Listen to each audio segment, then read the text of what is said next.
Oh, what's that? It looks like... Yeah, it is. It's a two-part animal hybrid whose purpose in life is to eat anything and everything that I would like him to.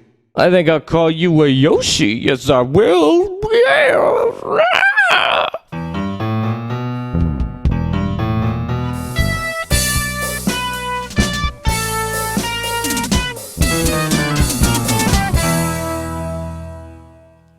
Hello everybody, welcome to Who's Who. This is actually our first Who's Who, so let me explain what this is. It's really simple. All we do is we take a character that you know and love, and we tell you what the game developers may have based the character on. They may have just happened to base the character on it without knowing about it, so it's sort of like a game theory, but without all the hard work that MatPat does. I mean, I do some hard work. Don't look at me like that. Yeah, I can see you. Anyway, today's victim in our stew pot is called the Yoshi. Yoshi got his start in Super Mario World for the Super Nintendo. He's first seen trapped inside a question block, and he thanks you when you free him. And then you get to ride him all over the place, basically doing your bidding. So I guess it's Nintendo's personal way of saying that he's your slave, which is a dark turn on this topic.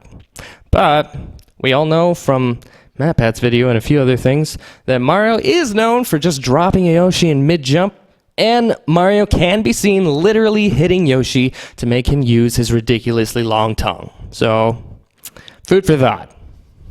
Anyways, you also find out in the game that there are several different colors of Yoshi. You've got the traditional green, a fiery red, mellow yellow, and the most useful one, berry blue. You know, because he can fly whenever he's got something stuck in his mouth. You know, maybe Yoshi's part squirrel, keeping potential food in his cheeks, storing them for later. I mean, it's not really what I had in mind for this, but, you know, food for thought. You do end up finding more colors in later editions of the series too, so there's pretty much every color of the rainbow. Gotta catch them all. Wait, hold on. That's not right. Taste the rainbow? Or I guess in this case it'd be tasted by the rainbow. That is lip smacking good or something. I think what we really need to look at here is not only what the Yoshi looks like, but also some of the things that he does, such as his ridiculously long tongue and how he catches things with it and then eats. Pretty much, Yoshi eats everything. He's got this ridiculously long tongue, which catches everything he eats, which that mixed with the general shape and purpose kind of gives me some sort of idea of what the developers might have been thinking when they made this cute monstrosity. First and foremost, we should note that Nintendo has gone on record in saying that Yoshi's full name is T. Yoshisaur Munchakoopas. He's a fictional anthropomorphic dinosaur referred to as a dragon at times. So he's a dinosaur. And what does he look most like as far as dinosaurs go? Probably a T-Rex, just smaller and with longer arms and shoes. There are some other differences, but when you think dinosaur and Yoshi, it's pretty clear that they were thinking T-Rex. Plus, I mean, T is in his full name, and what other dinosaur has a lone T in front of it, even though it stands for Tyrannosaurus? That's the T-Rex. We're at the part of the Yoshi that I really think makes up the essence of it, the majority of what a Yoshi really is. We're going to talk about the tongue. But before we talk about the tongue, let's take a look at a few other things. Let's take a look at the colors and the fact that he has opposable thumbs. Yes, Yoshi can drive, and look at kind of how he's doing it, sort of. He has opposable thumbs. I mean, we can't explain why he can understand how to drive. But anyway, what I found in my researching about a Yoshi is that one animal, just one, makes up the rest of what a Yoshi is. And that animal is a reptile called the chameleon. It really works for everything. Let's just take a look at the color, for example. It's a fairly common fact that chameleons can change their color. But how can they change their color? Well, chameleons can change their color due to the fact that a chameleon's skin is layered. These layers contain cells called chromatophores. At least I hope that's how it's pronounced. Thanks, science. These are filled with sacs of different kinds of pigment. When a chameleon experiences change in body temperature or even mood, its nervous system tells specific chromatophores to expand or contract. This changes the color of the skin. Now, although Yoshi's skin color doesn't change, except for, when you grab some wings, which is another story, it's still likely that they may have a gene that's similar to a chameleon's, and they end up getting one layer of skin with a specific pigment. So the species doesn't change with each color of Yoshi.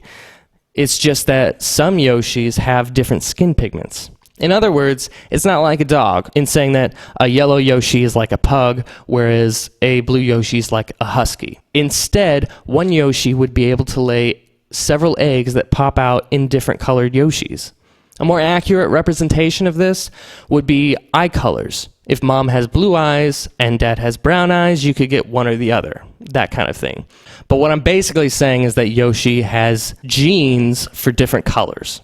Now, getting into something a little bit more obscure, Yoshi has 4 fingers, or kind of more specifically, 3 fingers and a thumb. But does a chameleon? Well, not exactly. It's actually got 5 fingers like humans, but the interesting thing about it is that they're broken up into 2 areas. Like our thumb, a chameleon has 2 fingers set one way and 3 set another way. It'd be sort of like having our pointer finger go hang out with the thumb and leaving the other 3 fingers behind. Maybe they were making fun of him or something. Middle fingers can be really rude. This attribute helps chameleons climb and keep their grip. But for Yoshi, well, it at least explains the thumbs, since a T-Rex is basically a 3-finger claw guy with no opposable thumbs. Okay, so I've been saving the best for last, or at least my favorite for last. The tongue. Yoshi can whip out and grab almost anything from a long distance. The important things to grasp about Yoshi's tongue is that it typically grabs one thing, and it's a little bit bigger at the end where it grabs from. Unlike the tongue of, let's say, an anteater, Yoshi's tongue is fairly thick, and it's not snake-like. It's not used for sensory. It's used for grabbing. Another thing to note would be that Yoshi's tongue basically springs out and then retracts. He doesn't leave his tongue lagging out like a dog who forgot about it. Now let's take a look at a chameleon's tongue. A chameleon's tongue has 3 basic parts. The tongue pad, which is the sticky part, and it just so happens to be a little bit bigger than the rest of the tongue. The next part is the accelerator, which is the spring, and then the retractor, which, you guessed it, it retracts. A chameleon's tongue is also long, so it can shoot from one branch to another fairly easily. So let's take a look at how this is shot in action. Boom! Now let's take a look at a Yoshi's tongue in action. A boom! Does that look familiar? Does that look similar? Well, good, because boom, done, mystery solved!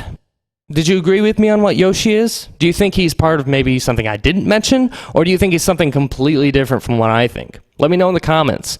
And if you haven't already, click that subscribe button. It really helps us out and lets us know that we're doing a good job.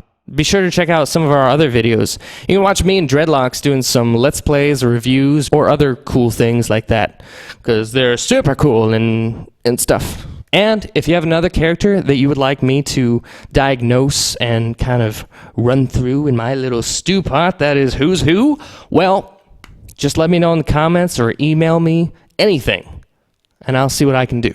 For now, how about checking out one of these videos? Yeah!